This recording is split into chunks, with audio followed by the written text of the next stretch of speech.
Bueno, ahí estamos otra vez.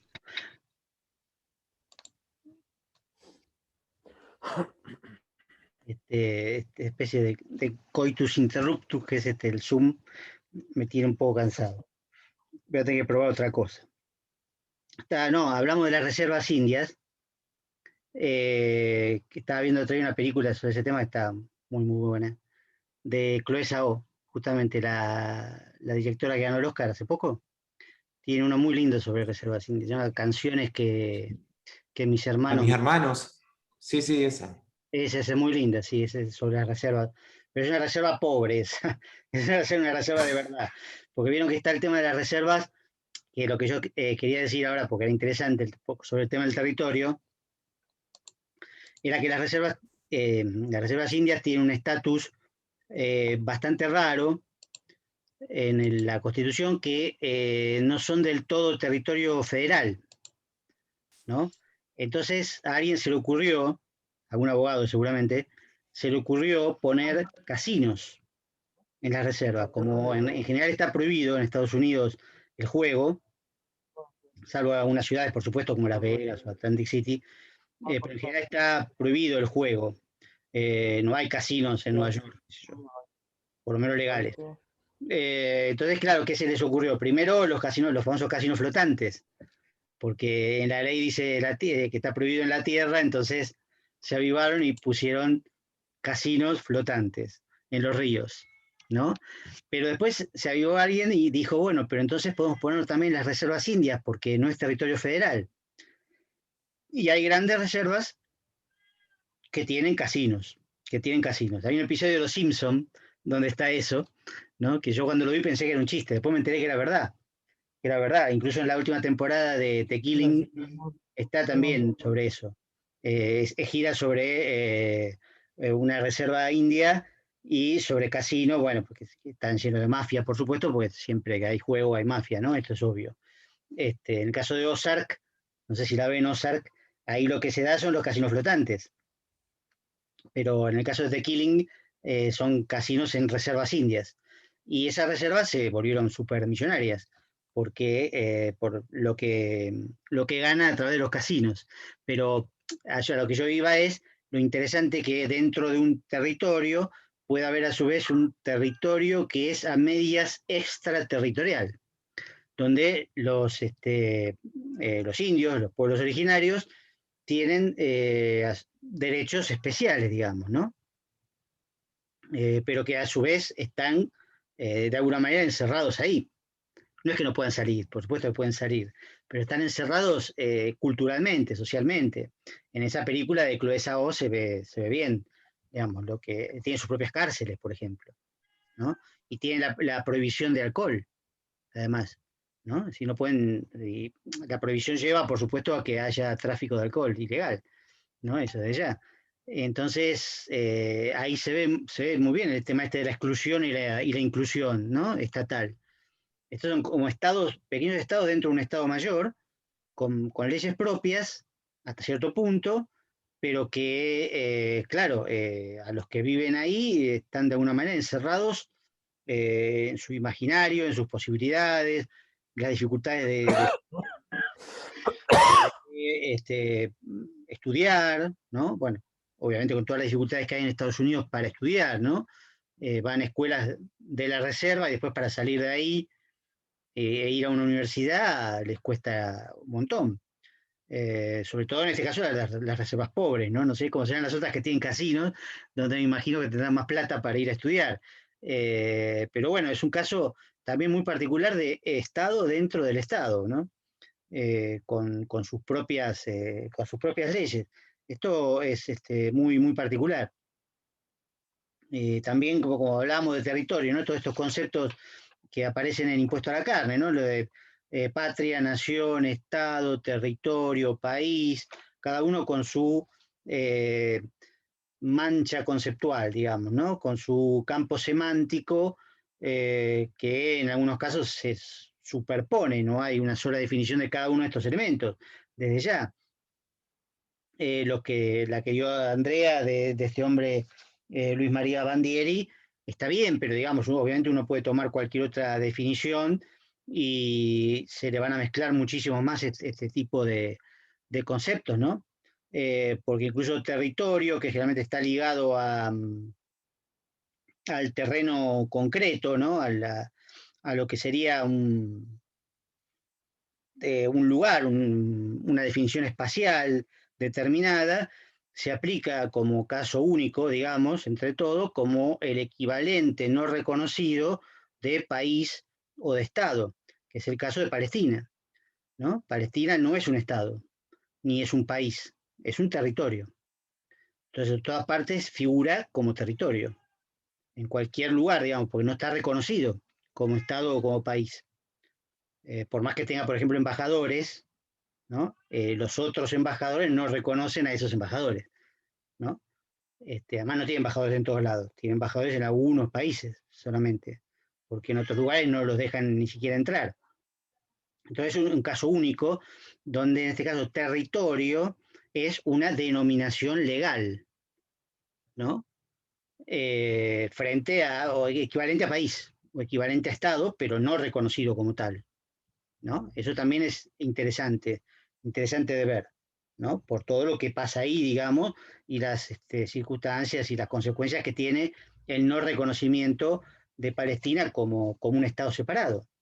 Y bueno, a nivel internacional, no solo lo que sucede en el territorio, que por supuesto es tremendo, sino lo que sucede a nivel internacional, que no puede ser reconocido, y entonces se lo considera territorio, ¿no? Literalmente, a mí me ha pasado que yo en una época, cuando era editor, iba a la feria de Frankfurt, en Frankfurt, en Alemania, y estaba la lista de países, digamos, ¿no? Estaba toda la lista de países, donde están todos representados, porque es una feria global, digamos, nada que ver con la nuestra, es 20 veces más grande, la feria del libro, ¿no?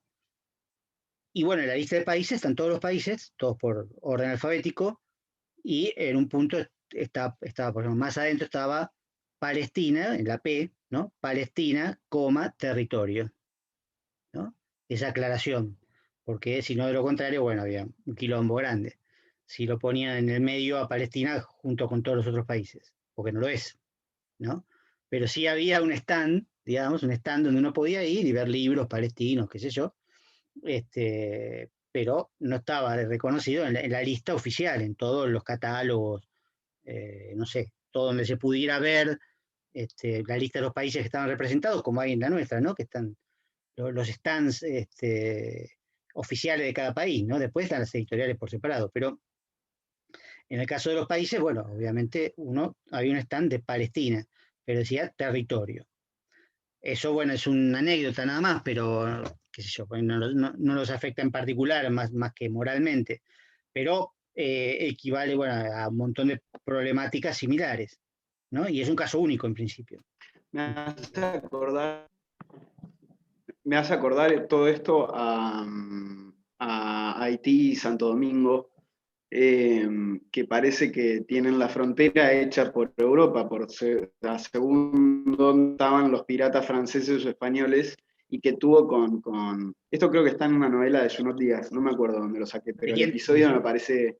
¿Una novela de Junot Díaz. Ah. De Junot Díaz, me parece que está ahí. No me acuerdo si están en La vida breve de Oscar Wilde hay menciones ahí, sí, hay menciones, pero... Bueno, sí. Pero hay un episodio que me parece tremendo por cómo se traducen todos estos problemas, que es la masacre del Perejil.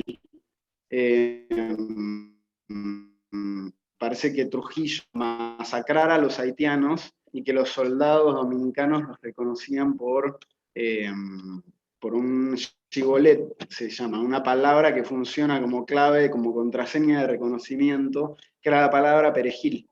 Los haitianos pronunciaban pronunciaban la palabra perejil de forma tal que los delataban tanto haitianos, y así los dominicanos los mataban. Una cosa tremenda, ¿no? Sí, bueno, esa división me contaron a mí, yo no pasé nunca, pero me contaron que cuando uno pasa en avión, por ejemplo, por arriba de la isla, esa es la isla donde llegó Colón, digamos, ¿no? Es una isla, está dividida en dos, efectivamente, República Dominicana de un lado y Haití del otro. Cuando uno pasa en avión, ve una parte verde y una parte toda gris y marrón, ¿no? La República Dominicana y Haití. Haití está destruido, digamos. Entonces se ve como partida la isla en esas dos partes, una verde y otra marrón. Eh, sí, bueno, Haití tiene la característica de ser el primer país que dictó su independencia, el primer país latinoamericano, literalmente, aunque bueno, fuera de habla francesa, ¿no? Pero es latinoamericano. Y fue el primero que dictó la independencia, en 1804, ¿no? Así, antes de lo que estábamos hablando hoy, en 1810, que se celebra en algunos países, digamos, en 1810, lo celebramos nosotros, Chile, en parte México, aunque en realidad fue un fracaso, pero sí, se festeja igual 1810, por el grito, ¿no? El famoso grito de Hidalgo, pero que fue un fracaso, ¿no? La verdadera independencia fue en 1821. Después otros países festejan en otro momento. Pero Haití fue la primera, en 1804. Tuvo una constitución en 1801, una constitución muy progresista, bastante copiada de Estados Unidos, pero con la particularidad extraordinariamente progresista de que abolía la esclavitud, obviamente, ¿no? Eso desde ya. Abolía la esclavitud. Pero bueno, eso le costó muy caro después, ¿no? Tuvo que resarcir a Francia, bueno, hubo un montón de hechos que la llevaron a la total decadencia. Haití, al estado en que está ahora, que es el país más pobre de Latinoamérica, justamente, ¿no? Pero bueno, no tiene solución, digamos, hoy por hoy, ¿no? Pero bueno, sí, el caso de las fronteras, esto también es así desde ya.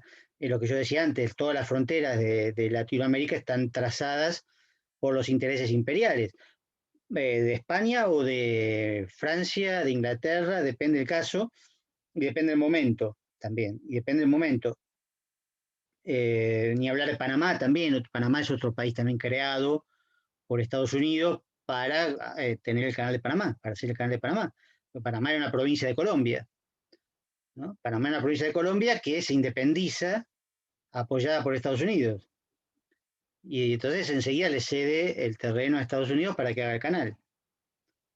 Pero queda como un país fantasma, digamos, Panamá, pero bueno, existe, sí, desde ya existe, pero en realidad era una provincia de Colombia, ¿no? Lo mismo pasó con Texas, como ya le dije otra vez, Texas también Texas es una parte de México, se independiza de México como República de Texas, que dura, no sé, 10 años menos, como país independiente, y después pide ser incorporado como Estado a Estados Unidos. Sí, sí, es incorporado a Estados Unidos porque ese era el plan original, digamos, independizarse de México, pero para ser un Estado norteamericano.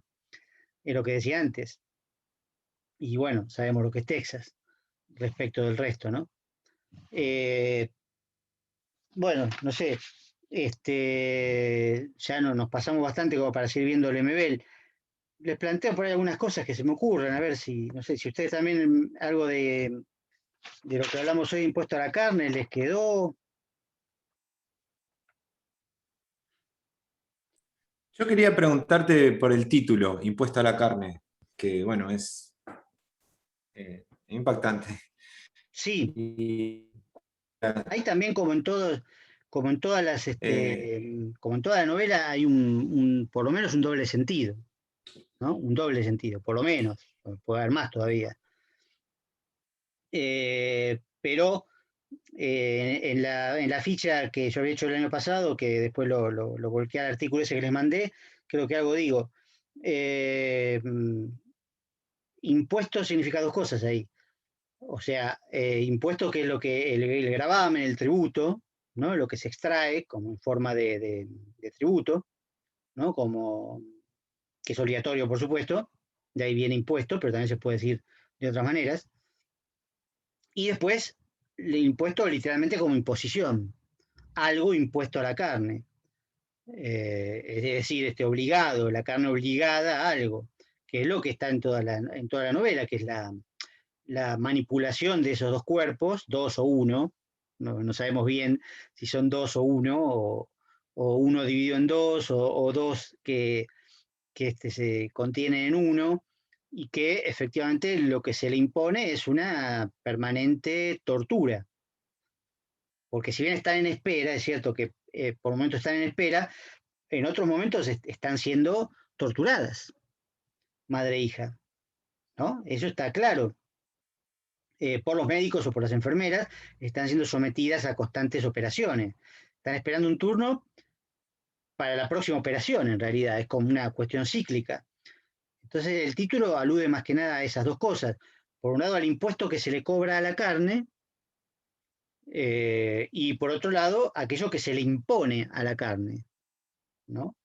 El dolor, lo que sea, la tortura, la vejación, la destrucción, en todo caso, aunque no, en este caso no se verifica una destrucción definitiva, ¿no? Pero es como el infierno, digamos, de alguna manera.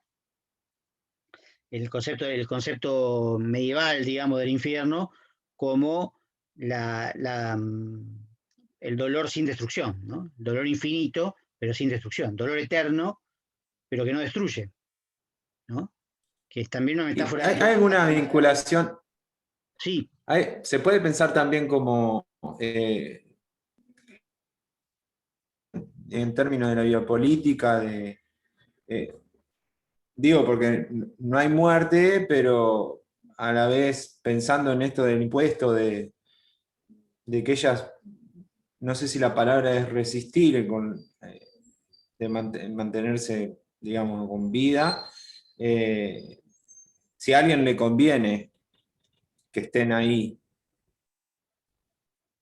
Es buena la acotación. Yo creo que sí resisten. Yo creo que sí resisten. Y la narradora lo dice en parte. Por eso yo había mencionado antes, porque apuntaba un poco a eso, al tema del testimonio, ¿no? Al tema del dar testimonio, asociado al tema de la crónica, pero también acá, porque hay un párrafo que yo usé como epígrafe, que dice, la narradora en un momento dado dice, entraré en mi cuerpo como en un libro, para transformarlo en memoria. Quiero preparar mi cuerpo para convertirlo en una crónica urgente y desesperada. Voy a escribir la memoria del desvalor, ¿no? Eso dice la narradora, ¿no? Es decir, que acá en este caso, ella prepara su propio cuerpo, no solamente con lo que hacen de ella, sino que ella, ese cuerpo sometido, impuesto, ¿no? Y además la imposición siempre masculina, fíjense que ahí los doctores siempre son médicos y generales, porque habla muchas veces del el médico general, ¿no? Médico general en realidad, ¿no? O sea, militar, son hombres. Si la imposición es imposición masculina. Y ella, ese cuerpo que es sometido, que es destruido, que es operado, ¿no? Quirúrgicamente, pues, etcétera, que se le sacan aparentemente los órganos, la sangre, etcétera, y aún así ella dice que puede o quiere, no se sabe si puede, no sé, pero quiere preparar ese cuerpo y transformarlo en, en una crónica, es decir, un testimonio. Y esto remite al gran género del testimonio, que sin duda alcanza su máxima expresión. Después vuelvo al tema de la biopolítica, porque esto está relacionado con eso exactamente, que tiene que ver con la realidad concentracionaria, ¿no? Es decir, con los campos de concentración y con los testimonios de los sobrevivientes de los campos de concentración, ¿no? El máximo o el más conocido, porque hay muchos, ¿no? Pero el máximo, para mí y para cualquiera, es Primo Levi. Primo Levi escribió la famosa trilogía de Auschwitz, y bueno, el primer libro se llama Los hundidos y los salvados, que es fundamental, es un libro fundamental para, para la época, digamos, para la humanidad, podríamos decir en general, ¿no? Porque él da testimonio de lo que sobrevivió, de cómo sobrevivió en Auschwitz, y los hundidos son aquellos que no pueden dar testimonio, porque han descendido, han casi traspasado la frontera del humano. están tan destruidos que ni siquiera pueden comunicarse, no pueden hablar, están prácticamente muertos en vida, no sienten ni siquiera el frío o el dolor, no comen, dejan de comer, no sienten nada, ya directamente han pasado una frontera, son los hundidos. Y no pueden dar testimonio, pero son, paradójicamente, dice Primo Levi, aquellos que han conocido lo más profundo del horror. Por lo tanto, no tenemos acceso a ese más profundo, a esa profundidad del horror, porque solo ellos lo tuvieron acceso, pero no pueden hablar, no pueden ser testigos. La mayoría, por supuesto, se murió, pero incluso algunos de los que sobrevivieron siguieron sin poder contarlo. Él, Primo Levi, es uno de los salvados, según él mismo, ¿no? Es decir, porque él llegó a la puerta del horror, pero no la atravesó, ¿no? Pudo recordar, pudo escribir, dedicó todo el resto de su vida a escribir sobre los campos de concentración, sobre lo que verdaderamente pasaba allí, ¿no? Incluso en una época en que se negaba. Lo más difícil que él dice, sobrevivir también fue una dificultad, un gran, digamos, contarlo después a él le costó mucho, en el sentido de que volver a casa, esa vuelta a casa fue una epopeya peor que el campo de concentración mismo. En cierto sentido sí, en cierto sentido tal cual, porque al principio no les querían creer, por ejemplo, y eso era tremendo. Por otro lado, obviamente costaba ponerlo en palabras, más allá de que lo pudo hacer, era muy difícil ponerlo en palabras. Bueno, había todo tipo de cuestionamientos, si era mejor decirlo, si era mejor contarlo o no contarlo, si volver al pasado o no volver al pasado, la discusión de siempre, si había que contarlo para que no se repitiera, si había que hacer justicia o no hacer justicia. Bueno, todas esas discusiones efectivamente ocurrieron. Y de hecho, como suele decirse, hay más, no sé si más, pero muchos sobrevivientes se suicidaron después. Es muy, muy grande. Eso pasó acá también. Acá pasó y pasó con la guerra de Malvinas también. Hay muy pocos suicidios. Acá, por ejemplo, en la época de la dictadura, hay muy pocos suicidios registrados en los campos de concentración, ¿no? Muy pocos. Se resistía. La supervivencia diaria te lleva, de alguna manera, a resistir el máximo de dolor y de degradación y de abyección minuto a minuto. Y paradójicamente no pensás en matarte. Eso es una realidad, eso lo cuenta también Primo Levi y lo cuentan muchos sobrevivientes de campos, de los campos nuestros, ¿no? Pero después, muchos casos, el sobreviviente está tan abrumado por el recuerdo de los compañeros, el recuerdo de su propio dolor, de haber quizás confesado en la tortura la culpa de sobrevivir cuando a lo mejor todos sus compañeros se murieron, toda su familia quizás se murió. Bueno, todo eso en muchos casos lleva a matarse, ¿no? A suicidarse. En algunos casos después de dar testimonio, en otros casos nunca pudieron hablar, ¿no? Eso en la guerra de Es interesante Sí, lo del suicidio con el personaje de Patricia en Impuesto a la Carne, que, bueno, ya lo comenté ahí en el teórico, pero ella hace todos los esfuerzos para encajar, por así decirlo, en ese modo de vida de las enfermeras, de los médicos, de los fans, y finalmente termina suicidándose y nadie se explica por qué. está bueno eso como para relacionar, tal cual. Sí, evidentemente no pudo resistir, como aparentemente la narradora sí puede resistir, ya desde el punto de vista de ser narradora, porque está narrando desde un presente indeterminado, con lo cual evidentemente ha sobrevivido, ¿no? Y quiere convertirse en testimonio de todo aquello que ha visto. En ese sentido, bueno, volviendo a lo que vos decías de la cuestión biopolítica, el hospital es obviamente uno de los ejemplos que da Foucault en Vigilar y Castigar, digamos, ¿no? De la sociedad disciplinaria. Pablo, Sí, Pablo, acá tengo una cita relativa a lo que pregunta el compañero sobre la biopolítica. A ver, La leo, es breve. por favor. Y dice, el médico primero o el médico fundador del territorio, entre paréntesis, como prefiero identificarlo de manera burocrática y grandilocuente, mi mamá hizo que naciéramos. Y acá está la idea biopolítica casi expresada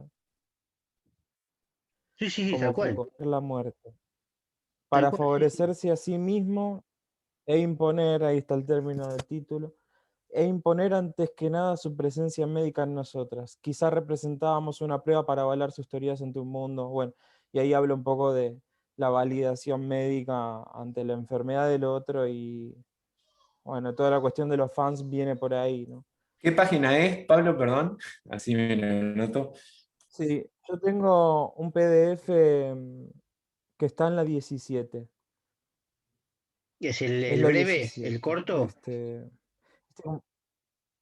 porque vieron tiene que había dos 135 PDF. páginas mi PDF. Este tiene Sí, la portada de Sex Barral en la página 1. De ahí es la 17. Y otra cosa que quería hacer mención, ya que trajeron la teoría de Foucault, es que hay un momento en el cual a mí me hizo pensar en la teoría del cuerpo sin órganos de Deleuze, porque todo el tiempo ellas están pensando en una anarquía del organismo que descoloque el cuerpo médico justamente. Y hay otra cita que dice, nosotras incitábamos a nuestros órganos hacia una posición anarquista y así conseguimos imprimirle una dirección más radical a nuestros cuerpos. Esta idea de que a pesar del padecimiento, ellas son sujeto de acción sobre su propio cuerpo y no disfrutan nunca de la intervención médica, pero sin embargo pueden plantear ahí una salida al problema, que es la desorganización. Un cuerpo desorganizado, un organismo desorganizado en la teoría de Deleuze es también una teoría antiestatalista, anticonstitucionalista, tal cual, antiinstitucionalista. Un cuerpo totalmente. desordenado desordena el Estado todo y pone en crisis el estamento en general, digo, las condiciones que lo validan como Estado-nación o como país, etc. Eso es interesante. Es casi Sí, inaplicable, salvo en la literatura, o no sé, cuerpos drag, o materialidades queer en general, pero bueno, acá lo encontré y enseguida encontré lo de Foucault y me parece que hay algo de ahí que se cuaja entre esas dos teorías francesas en la totalmente, novela. totalmente. Incluso todo lo que sea la parte que no se mencionó hoy, que podemos retomar después bien con más detalle la clase que viene, que es el hecho de lo anarco-barroco, ¿no? Anarco-barroco, y todo lo que tenga que ver con el territorio nos hace pensar en la desterritorialización. O sea, toda esa parte es totalmente deleuziana, influida directamente por Deleuze, eso estoy seguro. Y Absolutamente. toda la parte que tenga que ver con el hospital, con la organización hospitalaria, etcétera, tiene más que ver con Foucault. Pero por supuesto, ambas cosas se intersectan en algunos puntos. Deleuze fue más allá, pero de todas maneras se intersectan. Por eso yo decía, en Vigilar y Castigar está el hospital, la cárcel, la escuela, ¿no? Como, claro, como los dispositivos disciplinarios que no están para destruir, ¿no? Sino para moldear los cuerpos y las almas, ¿no? Para moldear los cuerpos y las almas, eso es lo que dice directamente Foucault y lo que acá aparece de alguna manera, ¿no? De manera fantástica, si se quiere, en el caso de los cuerpos, bueno, por las operaciones y todo eso, y además la forma en que aparecen los cuerpos, que ahora un poquito voy a también a referirme a eso si llego, pero sí, sin duda. Eh, dice, por ejemplo, la narradora en ese sentido, dice, yo era un resultado médico que había que vigilar cuidadosamente, ¿no? Ahí está la palabra vigilar, claramente. Esto Ahí también remite a se eso. vincula a lo que Foucault llama voluntad de saber, en el mismo libro que está lo del poder soberano. La voluntad de saber lo tiene en la historia de la sexualidad. ¿Por qué se crea la sexualidad como disciplina científica? Es básicamente para el control disciplinario de las prácticas, Sí, sí, básicamente. Y estos cuerpos obviamente funcionan como ese testimonio médico eh, muy claramente, tal ambos cual, cuerpos. tal cual. Eso sale de ahí directamente, lo único que está narrativizado de una manera muy creativa, ¿no? pero en algunos casos es casi literal. El tema del cuidado de la vigilancia y del moldear los cuerpos, que después también lo retoma Butler en Cuerpos que Importan, también habla de eso. Que también he puesto unas citas por ahí que después las puedo leer. Pero también quería referirme un poquito, ya que estamos hablando de influencias, a mí me interesa mucho, en el caso de Diamela, porque bueno, he leído muchas novelas de ella, ¿no? Y todas tienen algo de esto, que es la influencia de Beckett, ¿no? Beckett, de Samuel Beckett, que bueno, es uno de mis escritores preferidos, sin duda, y también de Diamela, ¿no? Y se nota mucho, ella ha escrito sobre Beckett, se nota mucho en la estructura del cuerpo, porque si ustedes leyeron alguna vez a Beckett o vieron alguna obra de teatro, en el caso de Esperando a Godot es obvio, bueno, ¿no? La espera de ella, Esperando a Godot, que es la obra más famosa, pero después hay otras obras y otras novelas en donde los cuerpos son esta cosa informe que es la narradora, ¿no? Que no sabemos qué es en realidad, ¿no? Que tiene a la madre adentro, ¿no? Por eso yo en mi artículo puse uno de los cuadros de Bacon, porque me hacía acordar a Bacon, donde, bueno, dibuja esos cuerpos totalmente deformes o atravesados por sombras, como si fueran varios cuerpos superpuestos, pero no como el cubismo, sino de otra manera, ¿no? Como una especie de monstruosidad, que como si el cuerpo estuviera dado vuelta, digamos, ¿no? Como un guante. Y en la narradora es un poco eso, ¿no? Porque tiene esa forma extraña donde en algún momento dado lleva a la madre adentro, ¿no? Como la madre la llevó a ella supuestamente al estar embarazada, ella lleva a la madre adentro, lo cual obviamente solo puede ser interpretado de manera metafórica, porque no es un texto fantástico en principio, pero me remite mucho a los personajes de Beckett, que no sabemos bien qué son a veces. Algunos parecen como gusanos, ¿no? Hay uno que está dentro de un tallo de basura, por ejemplo, y no sabemos bien si tiene órganos, efectivamente, o miembros, o qué extraño monstruo es. Hay algunos que son solamente cabezas, ¿no? En alguna obra de teatro que son solamente cabezas que hablan, ¿no? Y eso, bueno, también es una influencia bastante grande en el caso de Diamela, ¿no? Que tiene que ver con una voz, ¿no? Una voz que habla, que no puede parar de hablar y al mismo tiempo no comunica nada en particular o nada claro, en principio, ¿no? Donde uno tiene que decodificar cada elemento, tener en cuenta el significante más que el significado.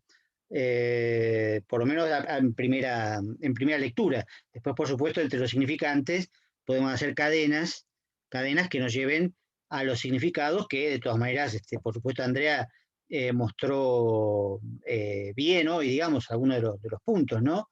Donde remite más que nada a la historia de Chile, la conquista, el primer centenario, la oligarquía y finalmente la dictadura. Toda esa cadena histórica está aludida permanentemente. Pero bueno, hay mucho más que eso, digamos, ¿no? Hay muchas capas de sentido, solo que coincidentes. Pero la parte que yo decía de lo anarco-barroco, remite de alguna manera a la resistencia, a una idea de resistencia. Lo anarquista, bueno, es obvio. Pero en el caso de lo barroco, también hay algo que tiene que ver con una idea de lo barroco hispanoamericano.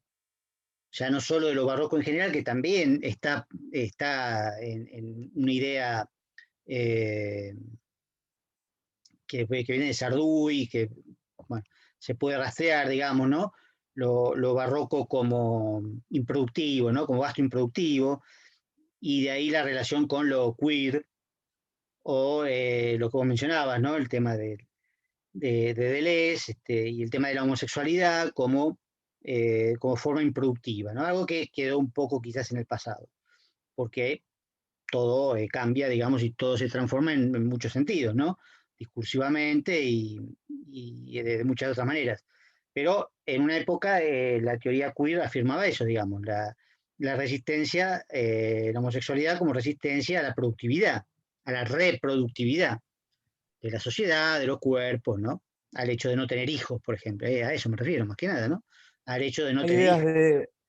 hay ideas en ese sentido que encuentro en el barroco de Perlonger, que también hay una influencia altísima de Deleuze y también la hay en Lemebel, ya volviendo al anterior autor. En Yo hablo por mi diferencia y otras cosas, o la poética nocturna del éxtasis y demás, tiene mucho que ver con ese barroco. Sí, sí, sí, tal cual, totalmente. Por eso yo hoy al principio de la clase hablaba del barroco, de las formas barrocas en Lemebel, que habría que, bueno, analizarlas un poco más, leyendo algunas más crónicas, ¿no? Pero que evidentemente ahí hay un lenguaje barroco que está totalmente relacionado con lo queer desde la teorización de Sarduy, ¿no?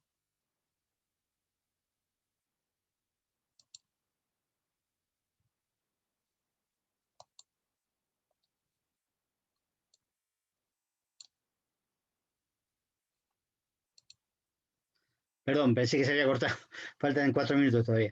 Que tiene que ver con la teorización de Sarduy, relacionada también con la teorización de Lezama, ¿no? De Lezama Lima, cuando él dice que el barroco hispanoamericano no tiene mucho que ver con el barroco europeo, sino que es un arte de mezcla, ¿no? Un arte de contraconquista, porque en el barroco se mezcla lo negro, lo indio y lo hispánico. Y en esa mezcla se produce algo totalmente nuevo y es una forma de resistencia. Cuando él toma al Aleijadinho, digamos, al escultor, ¿se acuerdan? El escultor que tenía lepra, ¿no? Y terminó atándose los instrumentos en los brazos, ¿no? Porque ya no tenía manos y esculpía de esa manera. Y es un gran representante del barroco mineiro, digamos, ¿no? Del barroco de Minas Gerais, de Brasil, pero en general se puede ver también en el barroco mexicano o en cualquier otro barroco. Incluso tenemos algunas iglesias de acá que son barrocas, como la de San Francisco, ahí en San Telmo, que tienen un altar barroco impresionante, donde se ve efectivamente la mezcla, la abundancia del estilo, que si bien eso es barroco, acá, barroco por sí mismo, digamos, acá además hay una mezcla de elementos indígenas, ¿no? Y en otros casos de elementos negros, más en Brasil, ¿no? Por supuesto. Pero el elemento indígena está presente y esa mezcolanza es, según Lezama Lima, una forma de resistencia frente a lo español y lo europeo, porque es una creación propia, lo cual da origen después a todas las ideas, digamos, o da origen, no, sino que se conecta con todas las ideas de antropofagia cultural, etcétera, que viene de Brasil también. Pero creo que eso está de alguna manera presente en la idea de barroco, ¿no? Lo que pasa es que acá que Diamera combina e inventa esta palabra anarco-barrocas, donde, bueno, se arma un significante nuevo, ¿no? Inexistente previamente, que uno no asociaría de manera natural, ¿no? Anarquismo y barroco, ¿no? Hay ahí como una explosión de sentidos, ¿no? Muy interesante, lo dice varias veces además, que son anarco-barrocas. Pero creo que pasa por el lado de la resistencia y por el lado de una forma particular, que tiene tanto la prosa como esos cuerpos, digamos, esos cuerpos indefinidos, esos cuerpos sin límites claros y que son a su vez transformados por la imposición, ¿no? Por la imposición del sistema médico hospitalario, ¿no? Como que del Estado, sí, todo eso está perfecto, ¿no? Eso desde ya. Pero bueno, pensemos que la idea del Estado en Foucault y en Deleuze es complicada, ¿no? Eso lo podemos retomar la clase que viene, no es tan unitario el Estado, ¿no? En Foucault, pero para eso hay que ver a Butler, me parece, un poquito más, que combina ambas cosas. Pero bueno, creo que ya está, falta menos de un minuto, por hoy creo que hemos charlado bastante, de manera dispersa, pero creo que es agradable que sea disperso y no tan cuadrado, siempre es mejor charlar y lo que se nos ocurre en el momento que a que sea muy, muy estructurado. La clase que viene seguimos con Impuesto a la Carne, ¿sí? Así que tenemos bastante tiempo para los que no la leyeron Y bueno, a mí me quedaron un montón de cosas para comentar también. Así que bueno, nos vemos entonces, ¿sí? Cuídense. Pudimos despedirnos bien. Hoy nos despedimos bien Estoy sin aquí, recorte, chao. bueno, no sé, ¿eh? Pero sí, bueno, esperemos que sí. Me voy a dar el Masterchef.